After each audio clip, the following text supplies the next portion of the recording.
Assalamu alaikum. How are you students? I hope you are all fine and safe in your houses. Dear students, today we start our lesson from our modern prose book, and our portion is heroes, and our third hero is Sir Alexander Fleming, and this beautiful essay of Sir Alexander Fleming is written by Patrick Pringle. In this essay, the writer has very beautifully described the invention of penicillin. The writer has written this essay in a very simple and easiest way so that we can understand it very well. So let's start the translation of our lesson. As I told you, the name of the lesson is Sir Alexander Fleming and written by Patrick Pringle. This is page number 61 from our textbook.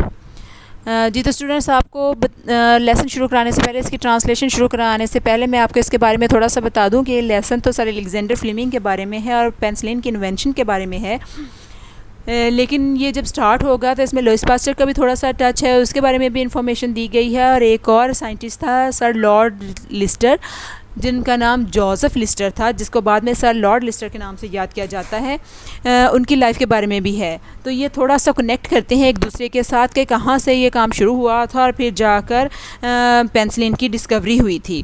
तो थोड़ी सी जो detail है वो पहले Lord Leicester और Lewis pasture के बारे में दी जा रही है, फिर कुछ पैसेजेस के बाद सर अलेक्जेंडर फ्लेमिंग का है जो इंट्रोडक्शन करवाया जाएगा, फिर उनकी लाइफ और उनकी फिर इन्वेंशंस के बारे में और उनकी डिस्कवरीज़ के बारे में बात होगी। तो हम अपने लेसन शुरू करते हैं। इसके ट्रांसलेशन पेज नंबर 61 है, तो स्टार्ट करते हैं। Pasture discover germs. पास्चर यानी कि लुईस पास्चर ने जरासीम दरियाफ्त किए, एंड लिस्टर किल्ड देम, और लिस्टर ने इन्हें मार डाला या इनको मारने का तरीका दरियाफ्त किया। These two man together revolutionised the theory and practice of medicine. इन दोनों आदमियों ने इकट्ठे मेडिसन यानी कि तिब के नज़रिए और दायरे अमल में इनकलाब बर्पा कर दिया। रेवोल्यूशनाइज्ड को हम यूज़ करते हैं रीफैशन या रीमॉडल के लिए। दोनों ने जो है इसके दायरा करार में इनकलाब बर्पा कर दिया। Lewis pasture, a French chemist, discovered that disease was caused by living organism. Lewis pasture जो कि एक फ्रांसीसी कीमियादान था, इसने दरियाफ्त किया कि बीमारी का सबब अब जी हयात वजूद होते हैं यानी कि ज़िंदा अजसाम होते हैं। Small that they could not be seen with the naked eye, और ये इतने छोटे होते हैं कि इन्हें महज एक आंख से नहीं देखा जा सकता। माइक्रो ऑर्गेनिज्म और माइक्रोब्स और बैक्टीरिया और germs, the words all mean the same thing. फिर वो बताता है कि खुदबीनी इज्साम या खुदबीनी जानदार, बैक्टीरिया या जरासीम, इन सब अल्फाज का एक ही मतलब होता है। यहाँ पे पहले आया है माइक्रो ऑर्गेनिज्म। माइक्रो ऑर्गेनिज्म क्या होता है? माइक्रो ऑर्गेनिज्म होते हैं बहुत छोटा सी कोई बॉडी, बहुत छोटा सा कोई जिस्म, an organism too small to be seen except with the aid of a microscope। और फिर नेक्स्ट वर्ड यूज़ हुआ है माइक्रोब्स। माइक्रोब भी जर्म्स को कहा जाता है, an extremely minute living organism या आ माइक्रो ऑर्गेनिज्म। तो वो कहते हैं कि जो खुर्दबीनी अजसाम या खुर्दबीनी जानदार या बैक्टीरिया या जरासीम, इन सब का अल्फाज का एक ही मतलब है। Joseph Lister, an English surgeon. Joseph Lister जो कि एक अंग्रेज़ सर्जन था, लेटर लॉर्ड लिस्टर जो कि बाद में लॉर्ड लिस्टर के नाम से मशहूर हुआ। The first medical peer applied Pasteur's discovery to surgery. ये पहला ये जो है ये एक पहला अंग्रेज़ था जो कि पास्चर का एक हमरुतबा साथी भी था, और उसने पास्चर की जो दरियाफ्त है सर्जरी पर इसका इतलाक़ किया, सर्जरी पर इसको अप्लाई किया। सिंस जर्म्स आर अलाइव, जरासीम चूँकि ज़िंदा होते हैं, कैन बी किल्ड, तो इन्हें मारा भी जा सकता है। They can be destroyed by the heat और पॉइजनड बाय सर्टन केमिकल्स। इन्हें हरारत से तबाह किया जा सकता है या इन्हें ख़ास कीमियाई मादों से जो कॉल्ड एंटीसेप्टिक्स, जो कि जरासीम को शद्वियात कहलाती हैं। कार्बोलिक एसिड इज़ वन, इनमें कार्बोलिक एसिड एक है, and that was the germ killer, और ये जरासीम कुश कहलाता है। लिस्टर यूज्ड, और इसको लिस्टर ने इस्तेमाल किया। Previously surgeons had without knowing it infected their patients on their operating tables with germs. वो कहते हैं कि माजी में सर्जन लाइलमी में सर्जरी की मेज़ पर अपने ही मरीज़ों को जरासीम ज़दा कर देते थे, chiefly from their surgical instrument, ज़्यादातर अपने सर्जरी के आलात से या जराही के आलात से। Lister sterilize his instruments with carbolic acid, Lister carbolic acid के ज़रिए अपने आलात को जरासीम से पाक करता था। And use carbolic acid to kill the germs on his hands on the patient skin and even in the air in the operating theatre. वो अपने हाथों, मरीज़ों की जिल्द और हत्ता के सर्जरी के या जराही के कमरे में फ़िज़ा में मौजूद जरासीमों को मारने के लिए भी कार्बोलिक एसिड का इस्तेमाल करता था।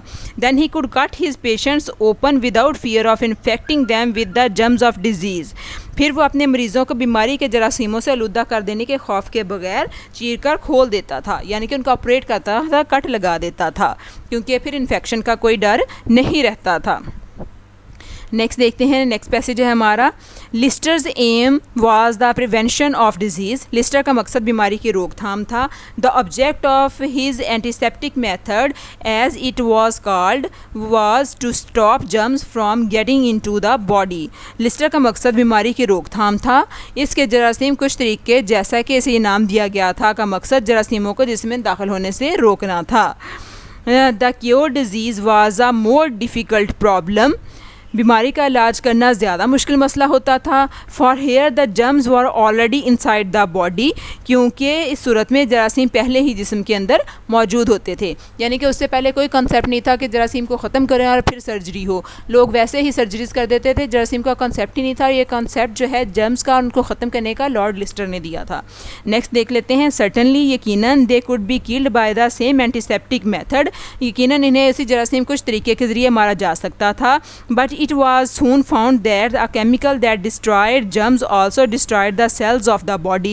लेकिन जल्द ही ये पता चल गया कि एक कीमियाई मादा जो जरासीमों को हलाक करता है वो जिस्म के खुलियों को भी तबाह कर देता है। Injecting carbolic acid into the blood was tried and quickly abandoned, for it did more harm than good।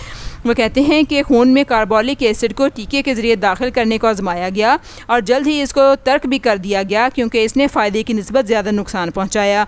To kill all the germs the dose would have had to be strong enough to kill the patient to.